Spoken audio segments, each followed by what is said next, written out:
The LUMIX 25mm by Panasonic is said to be one of the best lenses for Micro Four Thirds users. Well, I went out and I bought one myself, and I must say, I was not left disappointed. The picture profile was excellent, it performed really well, and yes, the lens is not without its faults, but overall, it exceeded my expectations. And for those considering buying one, I would ask you, what are you looking to get from your lens? The opening sequence you just saw was filmed using the 25mm, and with the right conditions, the lens performs really well. I'm not going to give you another review that looks at its specifications, you can find all of that on the internet yourself, but I will briefly go over a few. It has autofocus, and it's good. I won't say any more about that. The image is sharp, although the sharpness of your image really depends on the f-stop you have set the lens to. It can be soft around the edges when the aperture is at its widest, but that's just due to its optical limitations, and this is common in lenses at their maximum apertures, in particular lenses at this budget range. Now this lens can exhibit something called a field curvature, and I don't want to get too technical, but that's just where light doesn't focus properly at the same point across the whole of the frame, and that is what causes your softness. But don't worry, you can fix that really easily. All you need to do is increase the f-stop to anywhere between 2.5 and 5.6, and it will leave you with a much sharper image. And for a price point of £179, I must admit, that is not a big ask. Now, even though this lens is made out of plastic, it still feels substantial to hold, and it's not too heavy. It only weighs 125 grams, and, well, this is how big it looks compared to a telescopic lens. Now, there are other lenses out there that can give you the same field of view, or perhaps one that is even wider. For instance, this DJI Action Cam 2, but that costs £220, and the usability of that lens is really affected by how small it is. Something else to bear in mind is that this is a 25mm prime lens, so your focal range is set to 25. Take a look at what this can do from the distance.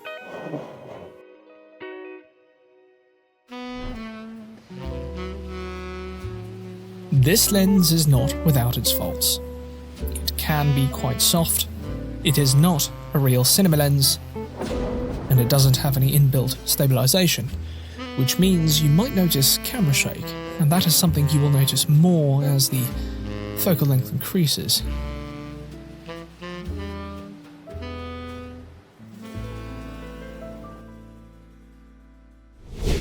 I've said it before and I'll say it again. Cinematography is an art form. It often has little to do with the lens and everything to do with the cinematographer.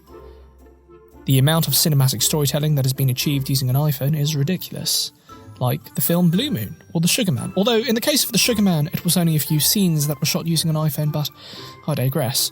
Hopefully you see where I'm going with this. On that note, iPhones are great because they stabilize your footage. And the LUMIX 25mm doesn't have any inbuilt stabilization, which means if your camera doesn't have any stabilization either, you may have to put up with a lot of camera shake. Like this. And it is a lot of shake. And I'm not going to lie, it's kind of ruining the cinematography. To get rid of the camera shake, you could use a gimbal, like the Ronin RS3 Mini by DJI. But this doesn't remove the movement on the Z-axis. If you find yourself without a camera that has stabilization built into it, you could do what I did, which is come up with a really unorthodox way of fixing the problem. Instead of using a gimbal, I used a £30 hoverboard, which I learned to ride that same day. And now if you were to ask me, is this 25mm worth it, I would say, well, for the price point of £179, I think the lens was a steal.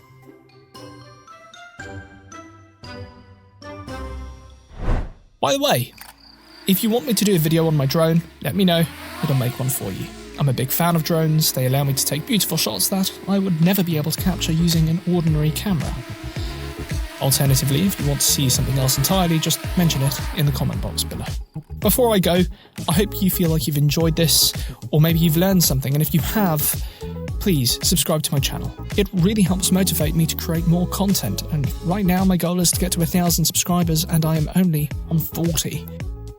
To those that have already subscribed, thank you so much, and I really look forward to seeing this family grow. I think this is a good place to leave it. Thank you for watching. My name is Michael. Welcome to my channel, and I will see you on the next video. Bye-bye for now.